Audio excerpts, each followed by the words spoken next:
Letter 24 to Thomas Pennant, Esquire, Selborne, May 29, 1769.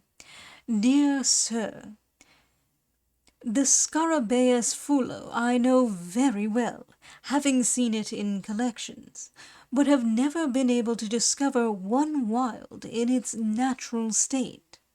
Mr. Banks told me he thought it might be found on the sea-coast.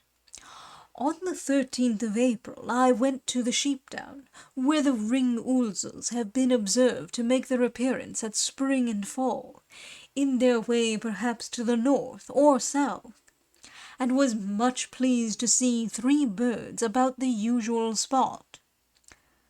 We shot a cock and a hen. They were plump and in high condition.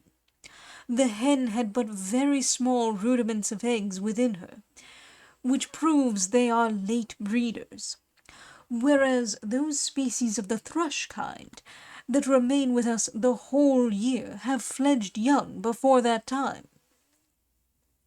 In their crops was nothing very distinguishable, but somewhat that seemed like blades of vegetables nearly digested. In autumn they feed on haws and yewberries, and in the spring on ivy berries. I dressed one of these birds, and found it juicy and well-flavoured. It is remarkable that they make but a few days' stay in their spring visit, but rest near a fortnight at Michaelmas. These birds, from the observations of 3 springs and 2 autumns, are most punctual in their return, and exhibit a new migration unnoticed by the writers, who supposed they never were to be seen in any of the southern counties. One of my neighbours lately brought me a new Salicaria, which at first I suspected might have proved your willow-lark. Footnote. For this Salicaria see letter August 30th, 1769. End footnote. But on a nicer examination it answered much better to the description of that species which you shot at Revesby, in Lincolnshire. My bird I describe thus. It is a size less than the grasshopper lark, the head, back, and coverts of the wings of a dusky brown, without those dark spots of the grasshopper lark. Over each eye is a milk-white stroke. The chin and throat are white, and the underparts of a yellowish white. The rump is tawny, and the feathers of the tail sharp-pointed. The bill is dusky and sharp, and the legs are dusky. The hinder claw long and crooked. The person that shot it says that it sung so like a reed sparrow that he took it for one, and that it sings all night.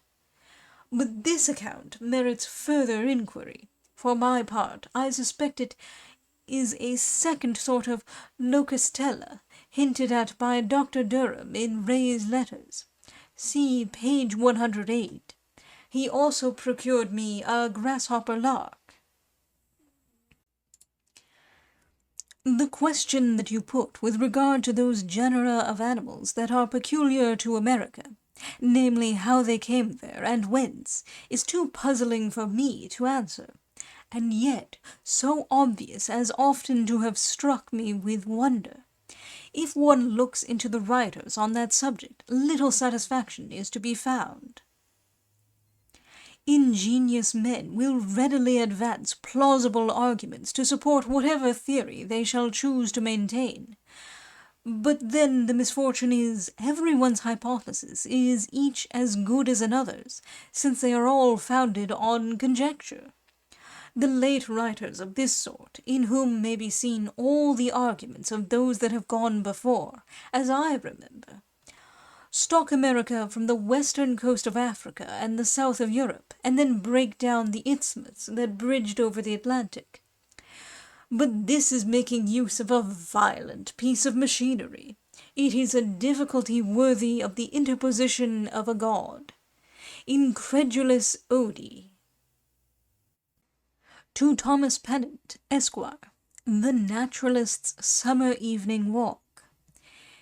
Equidem credo, quia sit divinitas illis ingenium. Virgil's Georgics.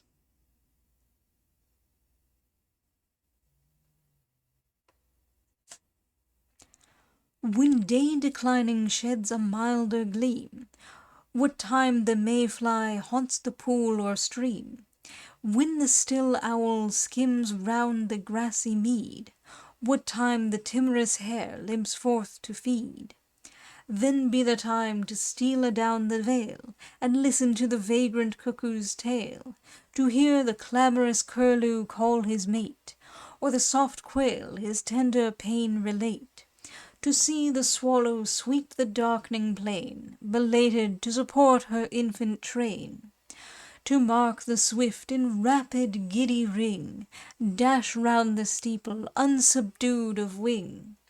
Amusive birds, say where your hid retreat, when the frost rages and the tempests beat. Whence your return, by such nice instinct led, when spring, soft season, lifts her bloomy head? Such baffled searches mock man's prying pride. The God of nature is your secret guide, while deepening shades obscure the face of day. To yonder bench, leaf-sheltered, let us stray, till blended objects fail the swimming sight, and all the fading landscape sinks in night. To hear the drowsy door come brushing by, with buzzing wing, or the shrill cricket cry, to see the feeding bat glance through the wood, to catch the distant falling of the flood, while o'er the cliff the awakened churn-owl hung, through the still gloom protracts his chattering song, while high in air and poised upon his wings, unseen, the soft enamoured woodlark sings. These nature's works the curious mind employ, inspire a soothing melancholy joy, as fancy warms a pleasing kind of pain, steals o'er the cheek and thrills the creeping vein. Each rural sight, each sound, each smell combine, the tinkling sheep bell, or the breath of kine, the new-mown hay that scents the swelling breeze, or cottage chimney smoking through the trees. The chilling night dews fall, away retire, for see the glowworm lights her amorous fire. Thus, ere night's veil had half obscured the sky, the impatient damsel hung her lamp on high. True to the signal, by love's meteor led, Leander hastened to his hero's bed. I am, etc.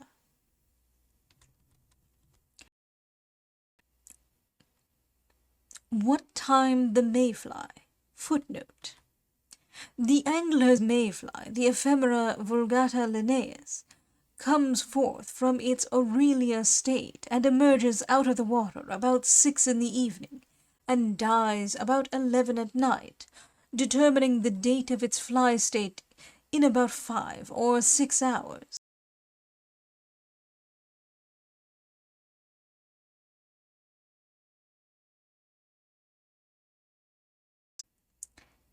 They usually begin to appear about the 4th of June and continue in succession for near a fortnight. See Swammerdam, Durham, Scopoli, etc.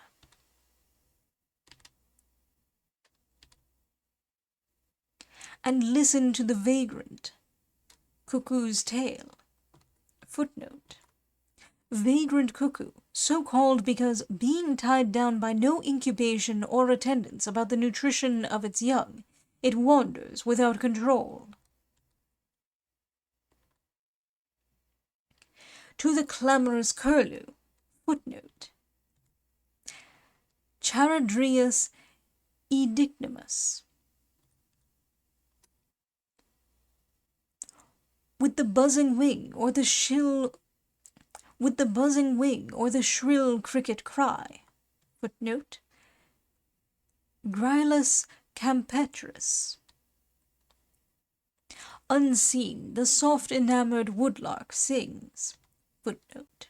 In hot summer nights, woodlarks soar to a prodigious height and hang singing in the air. For see, the glowworm lights her amorous fire. Footnote. The light of the female glowworm, as she often crawls up the stalk of a grass to make herself more conspicuous, is a signal to the male, which is a slender, dusky scarabaeus. Leander hastened to his hero's bed. Footnote. See the story of Hero and Leander.